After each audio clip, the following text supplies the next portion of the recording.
नमस्कार दोस्तों, आज की इस वीडियो में मैं डिस्कस करने वाला हूं जीएसटी फेक इनवॉइस के बारे में। जी हां दोस्तों, इंडिया में हर साल लोग फेक जीएसटी इनवॉइसेस केस में फंस जाते हैं, कभी जानबूझकर और कभी अनजाने में।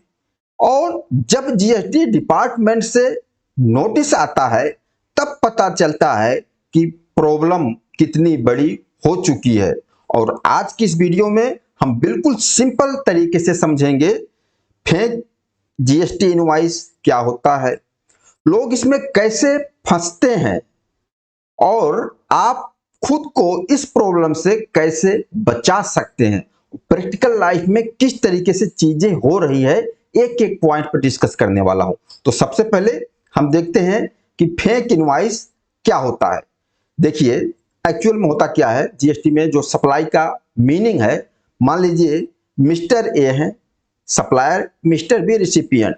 अब मिस्टर ए ने मिस्टर बी को कुछ भी सप्लाई किया, गुड्स या सर्विस, तो मिस्टर ए मिस्टर बी के नाम इनवॉइस बना देते हैं। नॉर्मली तो यही होता है, लेकिन फेक इनवॉइस के केस में रिसिपिएंट मिस्टर बी को रियल में कोई गुड्स या सर्विस रिसीव ही नहीं होता है, सिर्फ मिस्टर ए मिस्टर बी के नाम पर इनवॉइस जनरेट कर देते हैं। इनवॉइस जनरेट होगा लेकिन कोई सप्लाई एक्चुअल में नहीं होगी। ऐसा क्यों किया जाता है? देखो, इसका यूज लोग मेन दो रीजन से करते हैं। क्या? पहला रीजन, फेक आईटीसी लेने के लिए, उस फेक इनवॉइस के बेस पर fake input tax credit claim करने के लिए, या ब्लैक मनी को व्हाइट दिखाने के लिए भी फेक इनवॉइस का खेल होता है। अच्छा, अगला पॉइंट, लोग फेक इनवॉइस के केस में कैसे फंसते हैं, इस चीज को समझते हैं। सबसे इंपॉर्टेंट देखिए, बहुत लोग यह सोचते हैं कि जो सिर्फ स्कैम करते हैं सिर्फ वही पकड़े जाते हैं, लेकिन रियलिटी में कुछ निर्दोष लोग भी फंस जाते हैं।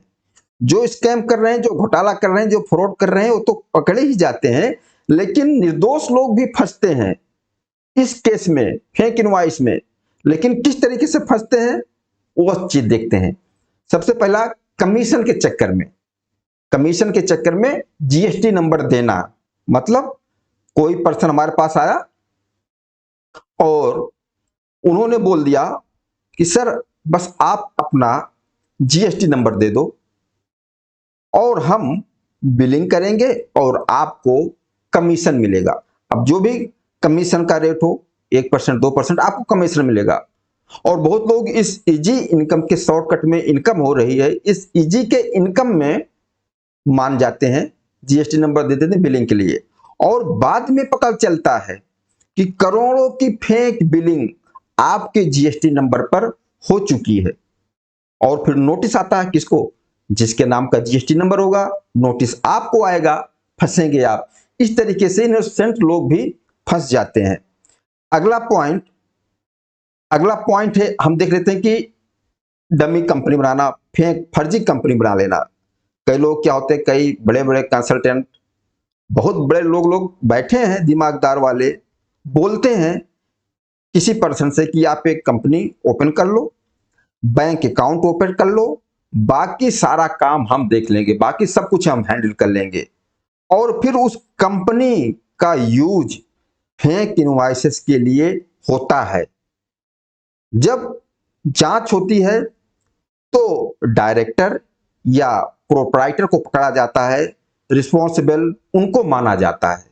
और अगला पॉइंट, वेंडर वेरिफिकेशन ना करना। मतलब अगर आप बिजनेस करते हो और किसी से कुछ भी परचेज करते हो, इनवॉइस लेते हो और बाद में पता चलता है कि वह फेक फर्म थी, तो आपका आईटीसी ब्लॉक हो सकता है। इसीलिए आप जिससे भी बिजनेस कर रहे हो, जिससे भी डील कर रहे हो, गुड्स या सर्विस परचेज कर रहे हो, तो उसके बारे में भी जानकारी होनी जरूरी है। ऐसे किसी अनजान से भी परचेज करके बिलिंग ले लेना जीएसटी में कभी कभार दिक्कत दे देता है।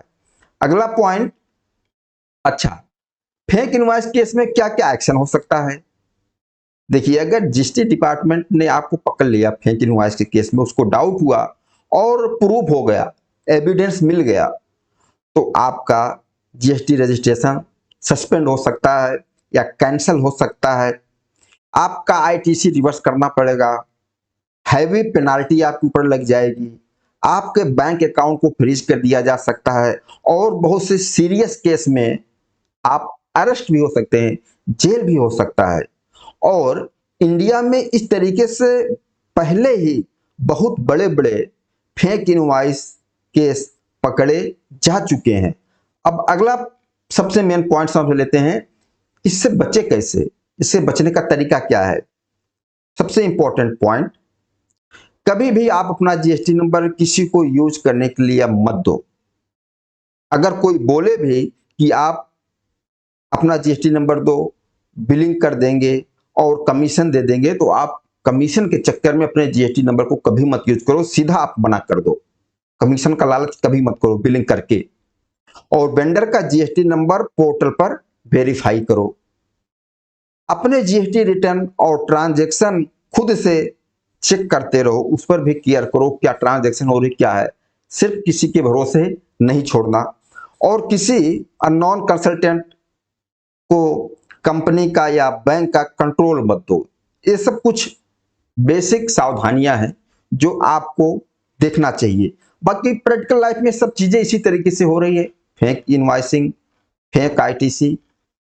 इसी तरीके से जीएसटी को सेक्शन वाइज सिंपल तरीके से समझने के लिए आप चैनल को सब्सक्राइब करें। धन्यवाद।